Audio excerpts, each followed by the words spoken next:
दक्षिण आफ्रिका विपक्ष तृतीय टी20 जीति सीरीज अमीमांसित रखिला भारत। अधिनायक सूर्य कुमार यादव विस्फोरक शतक पर कुलदीप यादव घातक बोलिंग बल में भारत टी20 शेष मैच को 106 रन रे जीति नहीं। फल 3 मैच विशिष्ट यह मैचटी भारत 1-1 रे बराबर कर देछि। प्रथम टी20 वर्षारे धोईजिबा परे द्वितीय टी20 रे दक्षिण आफ्रिका विजय होइथिला। परे जोहान्सबर्ग रे खेला जाइथिबा तृतीय टी20 को भारत दमदार ढंगरे जीति नहीं। प्रथमे बैटिंग करिथिला भारत। एथिरे सूर्य कुमार यादव 100 रन एवं जसवंती ज्वेसल 60 रन बल निर्धारित ओभर रे 7 विकेट हराई 201 रन रो विशाल स्कोर करिथिला भारत। दक्षिण आफ्रिका विपक्ष में भारतर यह हेउछि सबुठारु बड़ विजय बोली कहुछि। परवर्ती समय रे टार्गेट को पीछा करी दक्षिण आफ्रिका 13.5 ओभर रे 95 रन संग्रह करी ऑल आउट हो जाइथिला।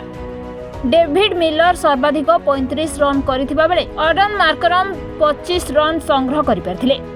एही दुई बैटर को बाद देले अन्य बैटर तिष्टि पारि नथिले। कुलदीप यादव घातक बोलिंग आगे आत्मसमर्पण करथिला दक्षिण आफ्रिका। कौनसी विकेट रे भी भागीदार हेबाकू सुजोग देई नथिले भारतीय बोलर।